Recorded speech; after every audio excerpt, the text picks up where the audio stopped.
Apa kabar semuanya? Halo? Halo, apa kabar semuanya?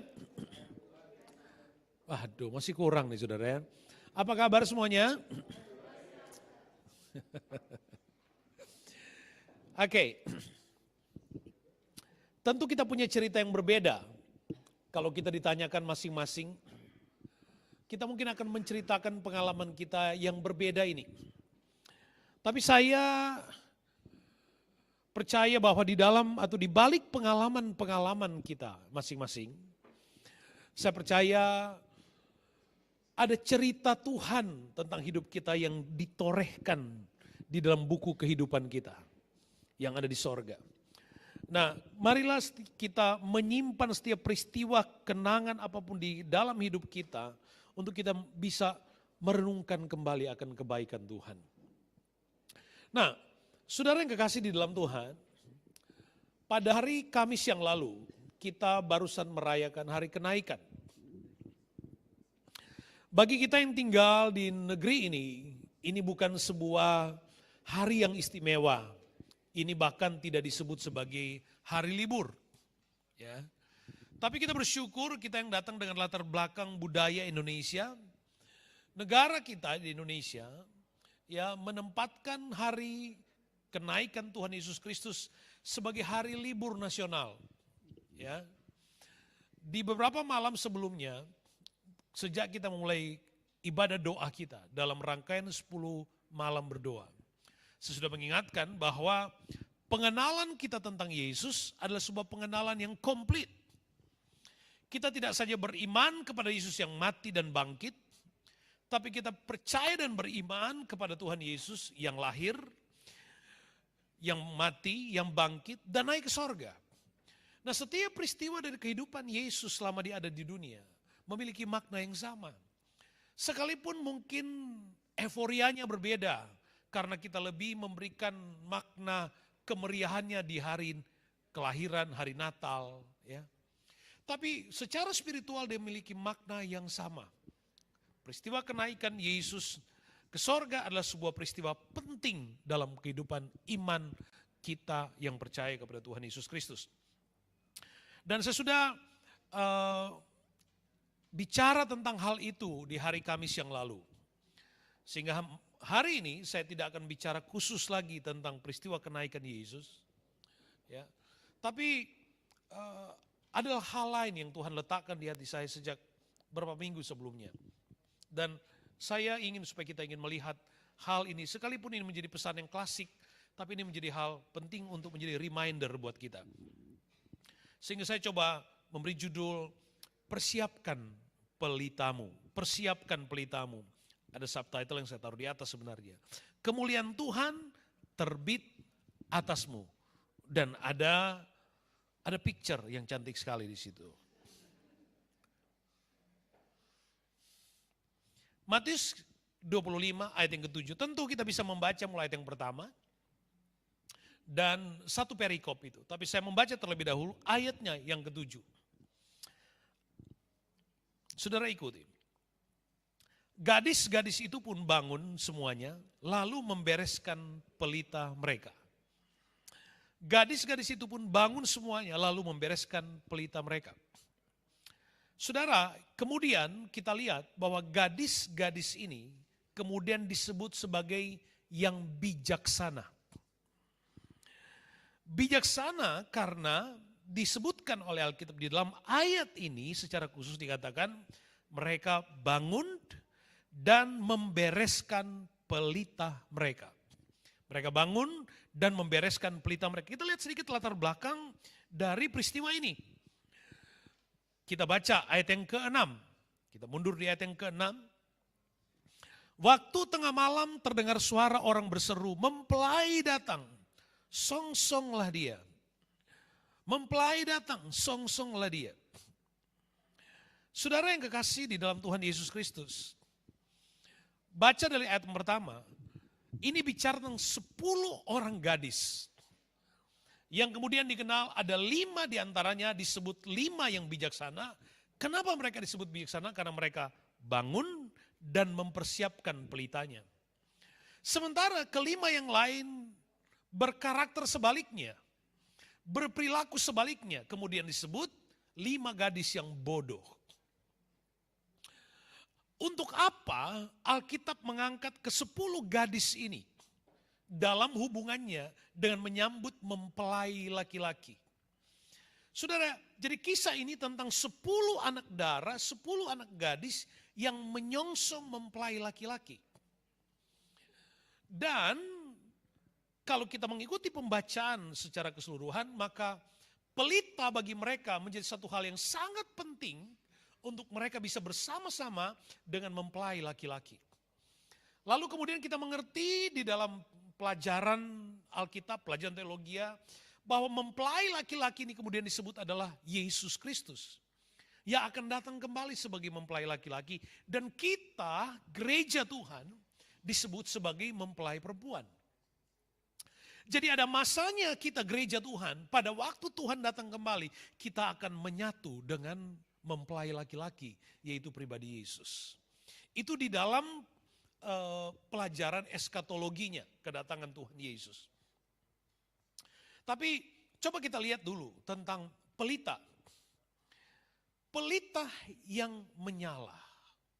Pelita yang menyala artinya pelita yang sadar akan tujuannya. Atau sebut saja pelita yang menyala artinya seseorang atau siapapun yang sadar akan tujuannya. Untuk apa pelita itu? Pelita itu adalah sesuatu yang kegunaannya adalah untuk dinyalakan agar dapat menerangi dan memberi terang. Itu tujuan dari pelita. Ya, itu tujuan dari pelita. Sehingga pelita yang tidak menyala berarti tidak ada kegunaannya.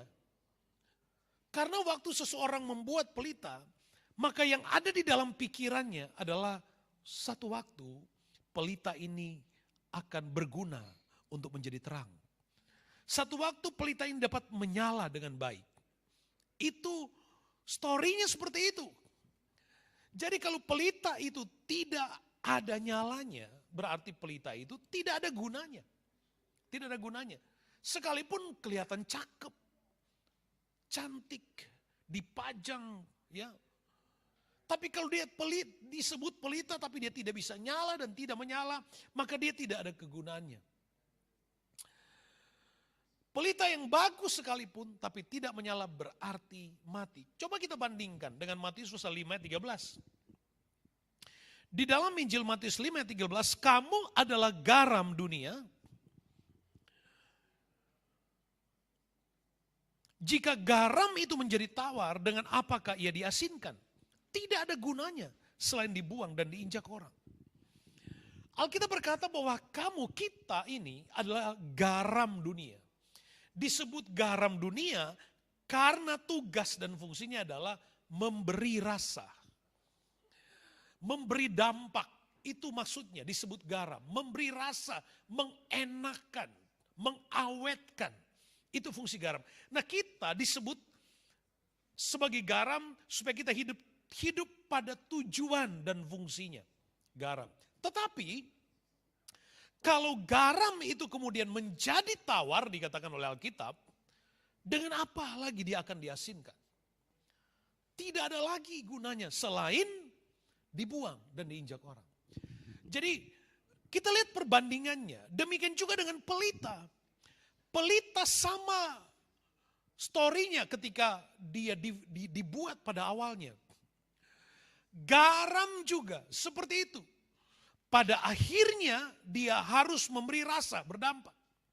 Tapi kalau dia sudah tawar nggak ada gunanya. Pelita juga begitu. Pelita kalau dia tidak hidup pada tujuannya dan dia kehilangan fungsinya, maka dia mati. Dia tidak ada kegunaannya. Itu clear, ya. Pada bagian ini clear. Nah, kita kembali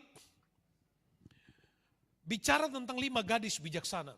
Kenapa mereka disebut bijaksana? Sudah sitir tadi sedikit. Mereka disebut gadis yang bijaksana karena ketika ada suara mempelai datang. Mempelai datang, song-songlah dia. Mereka cepat-cepat bangun. Cepat-cepat bangun dan membereskan pelitanya. Membereskan pelitanya. Saudara, ini menjadi hal yang penting. Jadi tidak saja bangun, tapi membereskan pelitanya. Ya.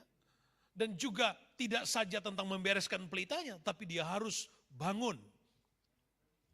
Sehingga ada fakta klasik dalam kekristenan dengan dua tipe kekristenan.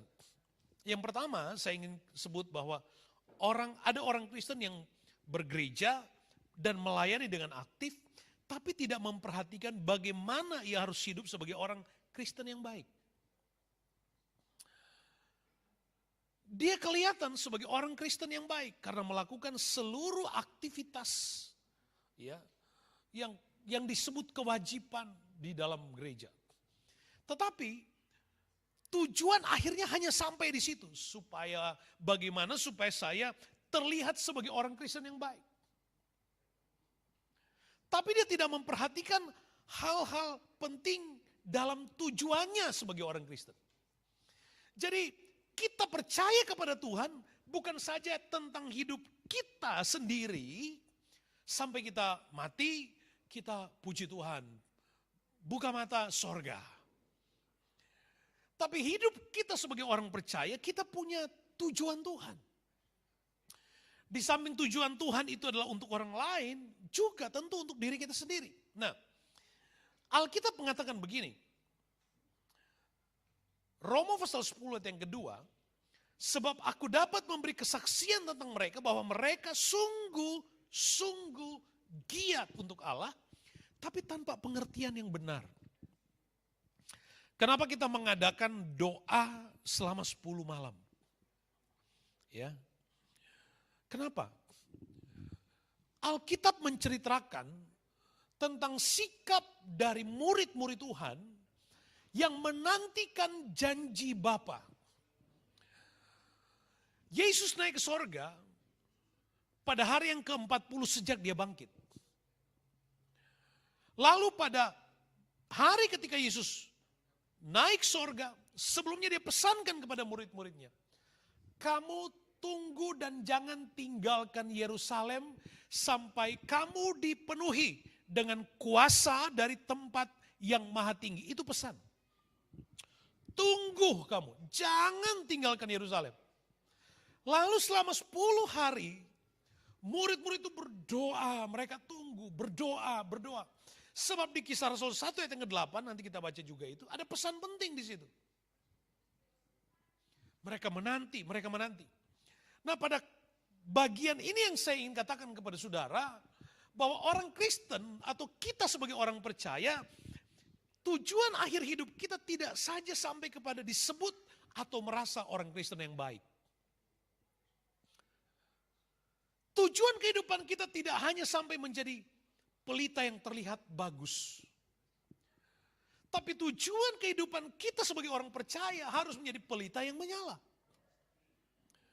Harus menjadi orang Kristen yang mengerti tujuan Tuhan atas hidupnya. Harus mengerti tujuan Tuhan atas hidupnya. Kita familiar banget dengan istilah Kristen KTP. Ya. Kristen identitas.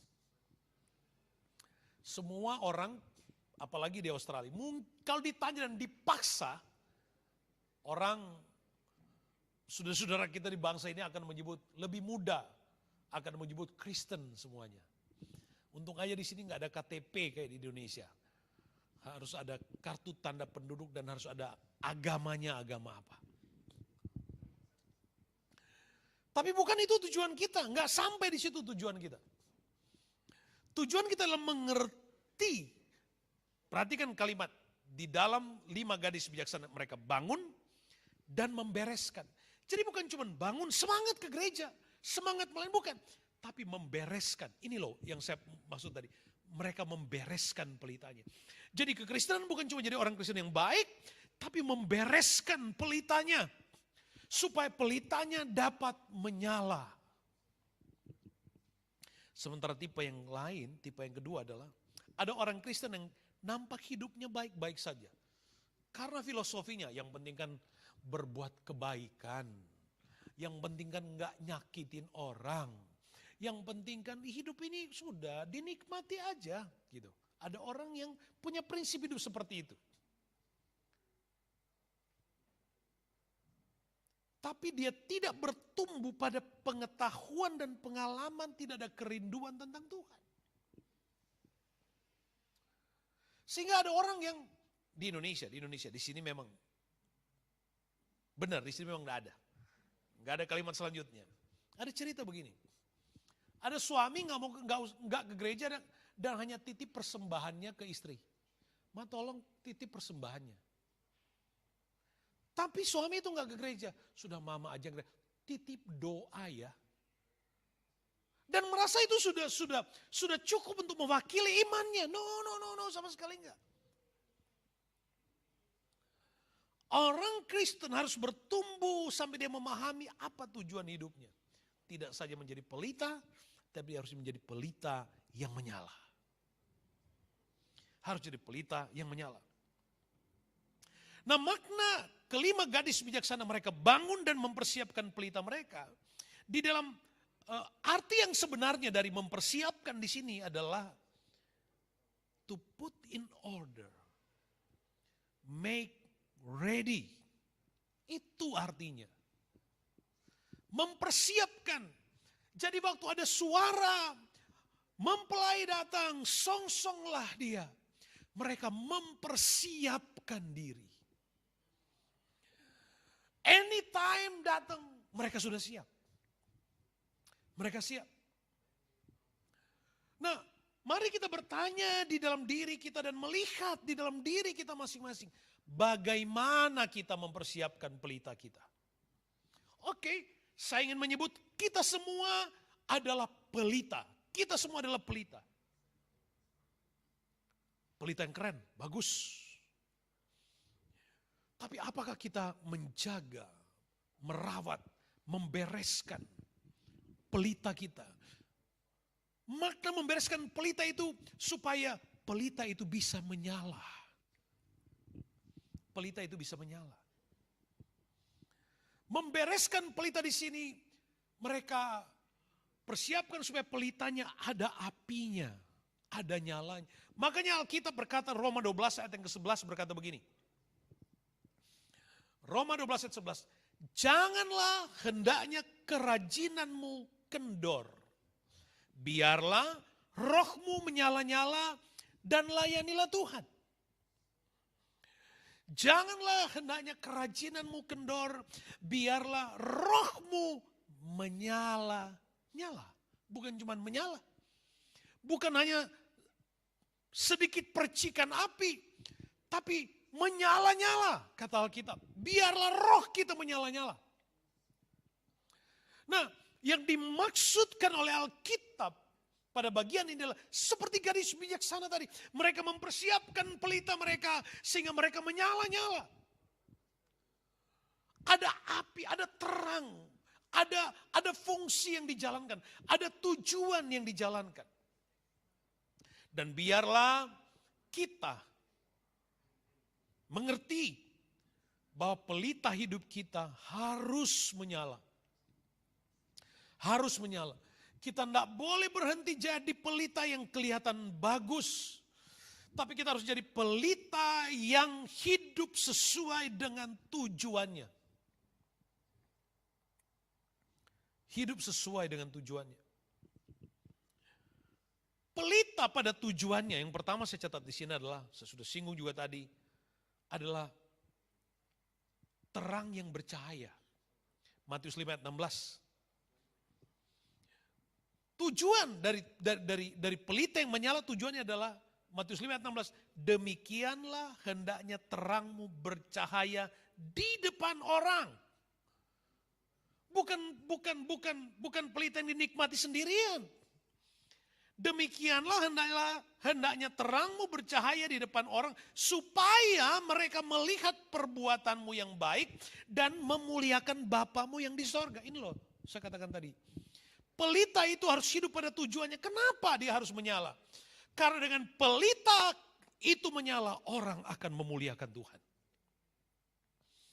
Dengan pelita kita menyala, orang akan memuliakan Tuhan. Mungkin kita nggak ngomong sesuatu kepada mereka. Tapi waktu mereka melihat kita, mereka memuliakan Tuhan. Kenapa? Karena ada nyala di situ. Ada terang. Tujuannya itu. Pelita itu harus memberi terang di depan orang. Sampai orang melihatnya. Lukas 8 ayat 16 katakan begini. Tidak ada orang yang menyalakan pelita lalu menutupinya dengan tempayan. Atau menempatkannya di bawah tempat tidur. Tetapi ia menempatkannya di atas kaki Dian.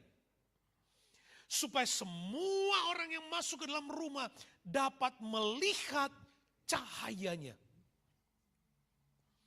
Pelita itu harus dinyalakan, ditempatkan pada tempat yang sebenarnya supaya orang bisa lihat cahayanya.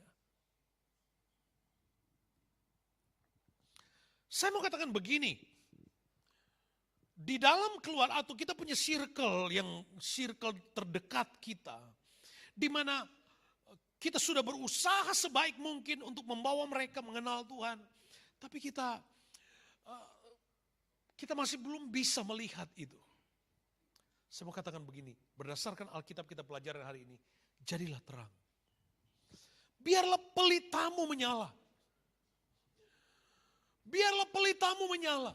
Supaya orang yang ada di rumah, baik suami atau istri atau anak-anak atau paman, angkel atau siapapun, tetangga, orang yang lewat sekalipun, bisa lihat ada terang yang menyala.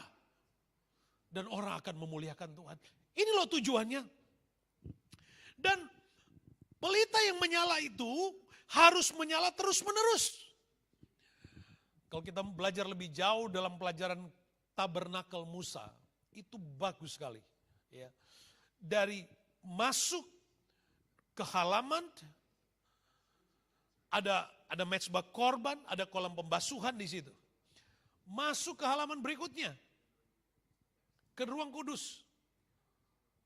Masuk di situ, ada meja roti, ada kaki Dian yang menyala, ada mezbah dupa di situ.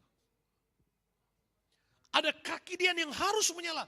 Dan imam bertugas menyala, jangan sampai kaki Dian itu mati. Dia harus nyalakan. Nah, setiap poin di tabernakel itu harus hidup, nggak ada yang boleh miss. Jadi ada kaki Dian harus menyala. Kita sebagai orang percaya juga gitu. Untuk apa? Imam kemudian dari halaman ke ruang kudus, ke ruang maha kudus. Ke tabut Allah. Semua harus dilewati. Kita nggak bicara tentang hal itu. Tapi menjadi terang itu adalah sesuatu yang hukumnya wajib katanya. Gitu. Harus menyala-nyala. Harus menyala-nyala. Jadi tujuan pelita itu harus menyala, dia harus menjadi terang. Dan orang lain bisa melihat terang itu, kemudian mereka memuliakan Bapa di sorga. Jadi terang sebagai pelita bagi kita yang percaya kepada Tuhan, bukan terang yang disembunyikan atau yang tersembunyi. Kita nggak hidup di negara di mana kekristenan dibatasi sehingga harus sembunyi-sembunyi berdoa, baca Alkitab. Saya nggak tahu benar atau tidak. Di Inggris orang berdoa pun di depan orang sudah nggak boleh. Saudara mungkin, masih itu di sana, di sini aman-aman kok. Ada masa yang sulit di mana kita nggak leluasa lagi, ya, mengekspresikan kehidupan iman kita. Nah hari-hari ini Tuhan masih memberi kita kesempatan untuk kita menjadi pelita yang menyala. Dan hiduplah sebagai pelita yang tujuannya jelas, kegunaannya jelas. Untuk orang lain dan Tuhan dimuliakan. Tapi ada tujuan lainnya. Tujuan lainnya adalah Matius 25 ayat 10 bagian B. Datanglah mempelai itu dan mereka telah siap sedia masuk bersama-sama dengan dia ke ruang perjamuan kawin. Lalu pintu itu ditutup. Mempelai laki-laki datang dan mereka, perhatikan ini, dan mereka yang telah siap sedia. Mereka yang telah membereskan pelitanya. Haleluya. Mereka yang membuat pelitanya menyala. yang mengerti tujuan dan panggilan hidupnya. Mereka itulah yang Alkitab sebut masuk bersama-sama dengan dia ke ruang perjamuan kawin. Lalu pintu ditutup. Baru 5 gadis bodoh itu datang. Ketuk itu pintu. Gak ada kesempatan lagi. Jadi kenapa itu pelita itu penting untuk terus dipelihara. Biarlah rohmu menyala-nyala. Kenapa itu menjadi penting? Karena untuk mempersiapkan kita waktu Tuhan datang. Anda mungkin berpikir Tuhan datang masih lama Pak Pendeta. Ya Alkitab tidak mencatat Tuhan Yesus akan datang pada tahun 2000 sekian. Enggak ada. Enggak ada yang tahu. Kedatangan Tuhan secara apa? Bersama-sama. Enggak ada yang tahu kapan. Oke. Tapi kedatangan Tuhan yang sangat pribadi kepada kita bisa terjadi kapan saja. Kita nggak tahu. Saya nggak mengharapkan kita cepat-cepat pulang. Tapi itu bisa saja terjadi. Makanya penting sekali buat kita mempersiapkan biarlah rohmu menyala-nyala. Bangun, bereskan pelitamu. Supaya ketika mempelai datang, kita sudah siap. Kenapa? Karena kita sudah membereskan pelita itu dengan baik. Bagaimana agar pelita itu terus menyala? Bagaimana biar roh kita terus menyala-nyala? Yang pertama, persiapkan diri. Persiapkan diri. Janganlah kerajinanmu kendor. Persiapkan diri. Jangan remehkan tanggung jawab pelayananmu. Jangan remehkan ibadahmu. Itu bagian dari aktivitas dan tindakan imanmu yang menunjukkan dedikasi imanmu kepada Tuhan. Persiapkan diri, persiapkan diri. Bagaimana supaya pelita hidup ini terus menyala, roh kita menyala-nyala. Nah ini yang penting. Bagian yang kedua adalah fuel, isi penuh dengan minyak, oil. Isi penuh dengan minyak. Itu pelita walaupun sumbunya besar, tapi kalau nggak ada minyaknya, dia pun tidak bisa nyala. Tidak bisa nyala. Tidak bisa nyala. Kita punya mimpi untuk jadi pelita yang menyala-nyala. Kita punya obsesi untuk bisa hidup sesuai dengan tujuannya. Tapi kalau nggak ada minyak di dalamnya, nggak akan nyala. Dinyalain, mati lagi. Mati lagi. Mati lagi. Kenapa? Nggak ada minyak di dalamnya. Nggak ada minyak. Itulah signifikannya kita melakukan setiap tahun kita meneladani rasul-rasul. Meneladani rasul-rasul. Berdoa selama 10 malam. Berdoa untuk apa? Untuk mempersiapkan diri kita. Berdoa untuk apa? Sekiranya Tuhan boleh memberi kita, membaptis dan memenuhi kita dengan Roh Kudus. Sesudah katakan baptisan Roh Kudus adalah peristiwa yang hanya terjadi sekali. Tapi pengalaman kepenuhan Roh Kudus adalah pengalaman terjadi berulang-ulang dan terus-menerus. Makanya kita berdoa untuk apa? Supaya kita dipenuhkan, terus dipenuhkan dengan Roh Kudus. Itu poinnya. Supaya apa? Supaya pelita kita terus menyala. Ada api yang menyala. Pelita itu nggak bisa. Api dalam pelita itu tidak ditentukan karena bagusnya itu pelita. Karena besarnya itu sumbu, enggak. Pelita itu nyalanya ditentukan seberapa besar, seberapa banyak minyak yang ada di dalam pelita itu. Makanya saya mengencourage terus kepada jemaat, ayo berdoa. Ayo berdoa. Ayo berdoa, 10 hari doa, ikut berdoa. Ayo ada doa hope setiap Kamis. Berdoa untuk apa itu semua?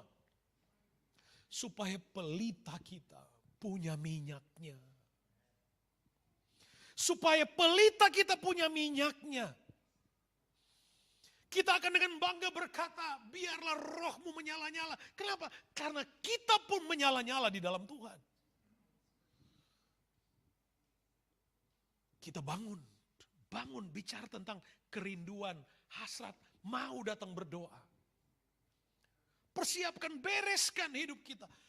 Rawat kehidupan iman kita. Isi minyak.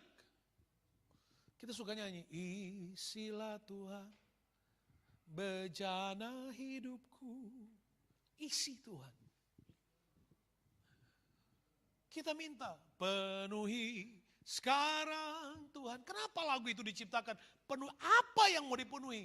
Yang dipenuhi ada pelita hidup kita. Supaya pelita hidup kita ada apinya, ada nyalanya. Kisah Rasul pasal 1 ayat yang ke-8 dikatakan, tetapi kamu akan menerima kuasa kalau Roh Kudus turun atas kamu. Kita akan menerima kuasa, power, dunamis. Kuasa, power, dari situ muncul dinamis, dan seterusnya. Kuasa, kalau Roh Kudus turun atas kamu. Sejak awal yang sudah katakan, aku akan mengutus Roh Kudus yang menjadi penolong. Jadi kepenuhan Roh Kudus akan menolong kita untuk hidup pada tujuan hidup kita. Lalu kemudian disebut, maka kamu akan menjadi saksiku di Yerusalem, di Yudea, di Samaria, sampai ke ujung bumi. Atau ayat ini mau berkatakan, maka engkau akan menjadi terangku yang menyala. Maka engkau akan menjadi terang. Kamu akan menerima kuasa kalau Roh Kudus turun atas kamu, maka kamu akan menjadi terangku. Bercahaya di dalam rumahmu, kampusmu, pekerjaanmu, di lingkungan manapun kita ada. Sampai ke ujung bumi. Dan orang akan memuliakan Tuhan. Orang akan memuliakan Tuhan waktu melihat hidup kita, sekali lagi, hanya karena ada Roh Kudus di hidup kita. Waktu kita ada Roh Kudus, hidup dipimpin oleh Roh Kudus, orang bisa merasakan ada yang beda, ada yang berbeda. Mereka bisa rasa kehangatan, sekalipun gak secara langsung menyentuh, tapi seperti api yang memberi kehangatan. Itu orang yang hidup oleh Roh Kudus. Makanya kita minta Tuhan, penuhi sekarang Tuhan, penuhilah hidupku. Kita minta, Tuhan penuhi. Karena itu, supaya kita bisa menjadi terang. Supaya apa? Supaya waktu Tuhan datang, kapanpun Tuhan datang. Mau nanti atau personal sifatnya, kita siap. Haleluya. Karena rohnya bekerja dalam hidup kita. Kisah Rasul pasal 2 ayat 3-4, tampaklah kepada mereka lidah-lidah seperti nyala api yang bertebaran. Dan hingga pada mereka masing-masing, maka penuhlah mereka dengan Roh Kudus. Lalu mereka mulai berkata-kata dalam bahasa-bahasa lain, seperti yang diberikan oleh Roh itu kepada mereka untuk mengatakannya. Sepenuhnya atas kehendak Roh Kudus, seperti yang diberikan oleh Roh Kudus. Itu pengalaman yang diberikan oleh Roh Kudus. Alkitab bicara tentang minyak, bicara tentang api, itu selalu bicara tentang Roh Kudus. Bicara tentang Roh Kudus. Minyak dalam Alkitab bicara Roh Kudus. Tambahkan minyakmu. Urapan, kenapa ada minyak urapan? Itu bicara tentang pengurapan oleh kuasa Roh Kudus. Itu maksudnya. Jadi bagaimana supaya kita terus menyala-nyala?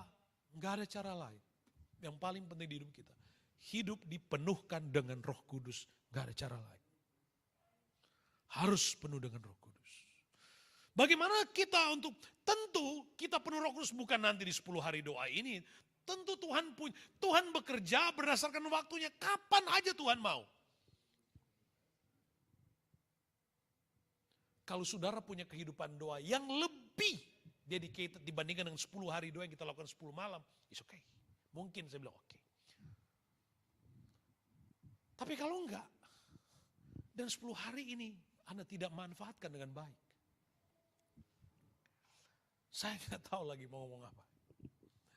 Bagaimana untuk bisa meyakinkan kita pentingnya kepenuhan Roh Kudus dalam hidup kita? Kepenuhan Roh Kudus bukan pada tujuan itu saja, tapi menolong kita di dalam segala hal. Menolong kita untuk semuanya. Menolong kita untuk menjadi saksi. Menolong kita untuk setiap persoalan yang tidak bisa kita selesaikan sendiri. Bagaimana supaya api itu terus menyala? Terus dikobarkan, dikipas, menyala-nyala. Harus dikipas, menyala-nyala. Biarlah rohmu menyala-nyala dan layanilah Tuhan. Be fervent in spirit. Serve the Lord. Serve the Lord. Menyala-nyala. Harus dikipas, saling ngipas, bukan komporin, beda ya. Ya, saling kipas, memberi apa ya? Mensupport. Gitu. Saling menyalahkan api, bukan menyalahkan, tapi menyalahkan, membuat api, ya itu mungkin maksudnya komporin ya, tapi tidak dalam makna negatif ya, supaya terus menyala.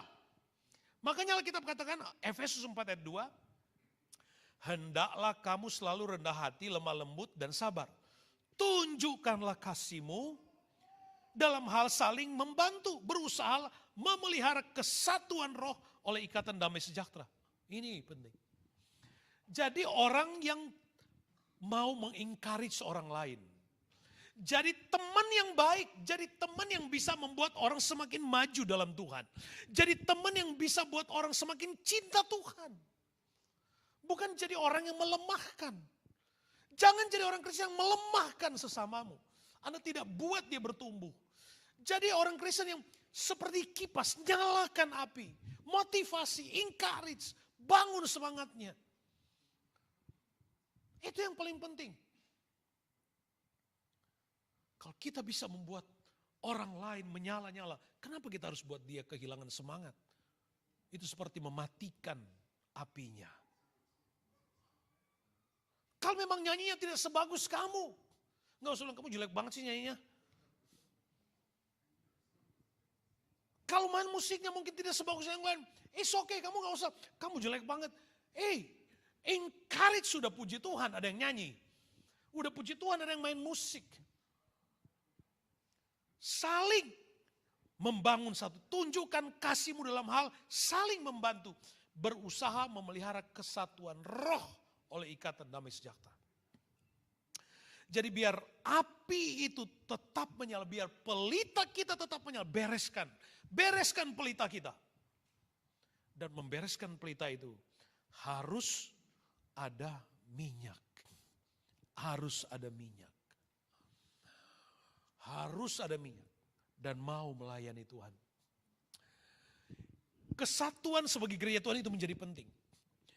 Makanya Alkitab ajarkan, ya, bukan oleh kuat dan gagahku, melainkan oleh kuat kuasa Roh Kudus. Kenapa? Karena gak boleh jadi orang Kristen merasa, wah aku hebat. Nih aku punya nyala, aku punya api. Dengar baik. Saudara ambil bara api, ambil dari kumpulan api yang banyak, saudara ambil pisahkan itu dari api utama. Lama-kelamaan itu bara api itu akan mati. Sehebat apapun dia akan mati. Dia akan mati. Tapi coba kumpulkan bara api yang mungkin tinggal sedikit baranya. Kumpulkan sama-sama. Karena dengan api yang sedikit dikumpul sama, dia akan saling menghangatkan. Dan lama-lama api yang kecil yang saling menghangatkan akan memberi dampak. Dan pada akhirnya setiap bara api itu akan menjadikan nyala yang besar. Harusnya seperti itu, katakan amin. Itu loh pelita yang menyala-nyala di dalam Tuhan. Yesaya 60 ayat 1. Bangkitlah menjadi teranglah, sebab terangmu datang dan kemuliaan Tuhan terbit atasmu. Sebab sesungguhnya kegelapan, perhatikan, sesungguhnya kegelapan menutupi bumi dan kekelaman menutupi bangsa-bangsa. Tetapi terang Tuhan terbit atasmu dan kemuliaannya menjadi nyata atasmu. Kalau kita hidup, kita ngerti, kita sadar, kita punya kerinduan dengan Roh Kudus. Berjumpa dalam pengalaman kepenuhan Roh Kudus. Aman kita. Alkitab katakan begini. Sesungguhnya kegelapan menutupi bumi, kekelaman menutupi bangsa-bangsa. Setiap berita yang kita dengar, kita lihat, peristiwa demi peristiwa yang hanya menakutkan, membuat gak nyaman, mau isu penyakit, perang, bencana alam, banyak hal yang tidak membangun kehidupan kita. Itu diumpamakan kegelapan menutupi bumi, kekelaman menutupi bangsa-bangsa. Tetapi, ini yang enak, tetapi terang Tuhan terbit atasmu, atas hidup kita. Ini loh istimewanya. Ayo doa, ikut doa. Kalau kan sudah dikatakan tadi, kalau nggak bisa datang karena ada Zoom. Mungkin Anda berpikir, doanya sama aja kok, sama juga dengan Hope. Iya memang, saudara mau model apa sih doanya? Ya doa ya begitu.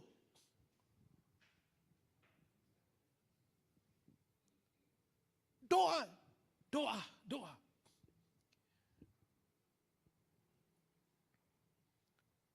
Kemuliaan Tuhan menjadi nyata atasmu. Kenapa? Karena terang Tuhan terbit atasmu. Matius 20 ayat 13. Karena itu, berjaga-jagalah sebab kamu tidak tahu akan hari maupun akan saatnya kapan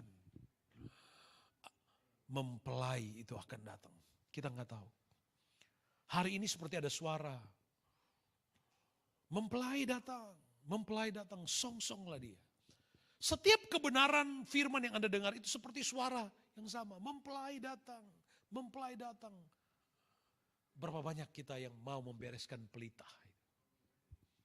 Bereskan pelita. Kalau pelita kita semua dibereskan dengan bangun dan bereskan dengan baik. Ini gereja Tuhan, ini rumah Tuhan. Kita pelayan Tuhan, ini milik Tuhan. Biar Tuhan yang beracara penuh. Kenapa? Karena Roh Kudus ada di sini. Karena apinya menyala-nyala. Karena urapan itu ada di hidup kita. Kita menjadi terang buat teman-teman.